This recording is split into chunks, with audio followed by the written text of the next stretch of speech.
fraction de seconde, une explosion d'une rare violence survint il y a plus de 13 700 millions d'années-lumière.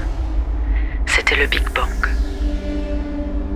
L'univers prend naissance à partir de ce moment. Des particules de protons et de neutrons façonnent leur noyau atomique. Leur composition d'hydrogène, d'hélium et de lithium donneront de belles et gigantesques nébuleuses. Des galaxies, des étoiles, des systèmes solaires, des planètes, des lunes, des astéroïdes formeront l'univers, le cosmos. Les étoiles naissent de la contraction d'un nuage de gaz et de poussière. Tout commence quand un de ces nuages appelés nébuleuses se met à s'effondrer sous son propre poids.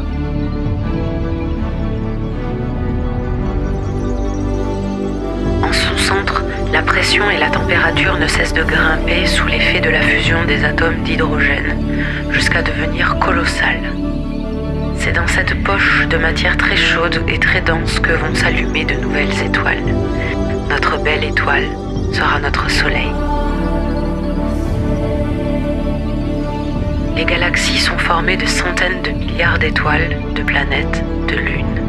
Elles naissent dans la violence et meurent dans une violence extrême. La Terre est située dans la galaxie de la Voie lactée, éloignée de son centre. Elle est composée de milliards d'étoiles. Le Soleil donne à la Terre une énergie considérable. Toutes les galaxies sont différentes de par leur forme, soit faites de spirales tourbillonnantes ou de boules. Mais elles ont un point commun, elles tournent autour d'une super-étoile grâce à la gravitation. La matière noire assure la cohésion des galaxies. L'univers en est rempli. On ne peut ni la voir ni la détecter. C'est une véritable énigme à ce jour. L'énergie sombre est le contraire de la matière. Tout ce qui nous entoure, tout ce que nous touchons, nous voyons, nous sentons est fait de matière. L'univers est matière pure et nous sommes issus de l'univers. La matière est faite d'atomes qui se transforment en énergie, d'où l'équation d'Albert Einstein, E égale mc2. L'énergie et la matière sont interchangeables. Une bataille cosmique entre la matière et l'antimatière provoqua une formidable explosion nucléaire. Les planètes, les étoiles, les nébuleuses, les trous noirs, les magnétas, les quasars, les explosions gamma seront les conséquences de cette lutte démesurée entre la matière et l'antimatière. Comme tout combat, il y a eu un vainqueur, la matière, qui a donné naissance au cosmos. La Terre est née d'un chaos, comme tant d'autres planètes, il y a plus de 4,5 milliards d'années, sous la force de la gravitation des poussières d'étoiles due à l'explosion d'une supernova. Des astéroïdes sont entrés en collision, formant un amas de roches en fusion. Les planètes s'assemblent au gré de la gravitation autour du Soleil et du facteur temps. Mais la Terre ne serait pas ce qu'elle est si d'autres planètes n'existaient pas. Elles ont pour nom Uranus, Mars, Vénus, Pluton, Mercure, dont Jupiter et Saturne auront un rôle décisif pour que la planète Terre soit à l'abri des attaques de ces énormes roches.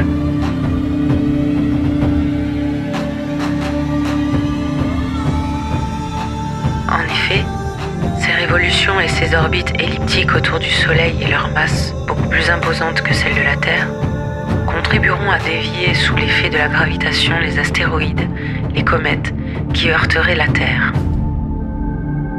La magnétosphère est un phénomène de champ magnétique qui entoure la Terre. Elle sert de bouclier contre les radiations cosmiques, les tempêtes solaires et les météoroïdes.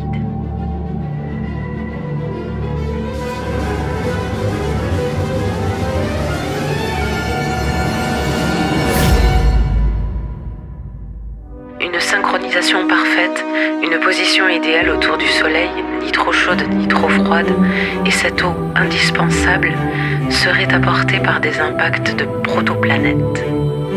Voilà les conditions parfaites pour qu'apparaisse la vie.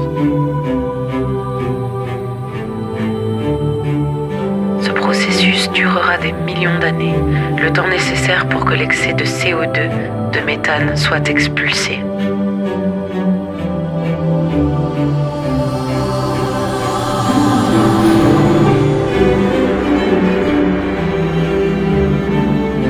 L'oxygène sera l'élément clé pour l'apparition d'une nouvelle ère. L'oxygène sera produit par la cyanobactérie qui libère l'oxygène et absorbe le dioxyde de carbone. La magnétosphère, outre son rôle de protection, favorisa cette formidable magie de l'évolution. Viendra les bactéries, les plantes, la flore, le vivant, la vie.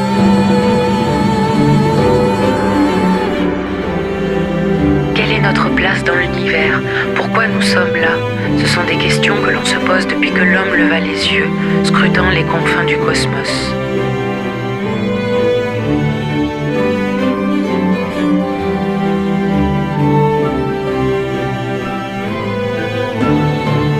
Pour chercher à le savoir, nous devons remonter le temps, tel un archéologue, étudier notre passé comme les lumières qui illuminent le ciel.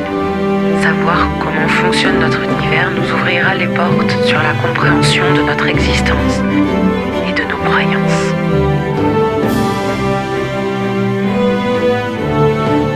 Tout ce qui est vivant ou non vivant est lié à la Terre.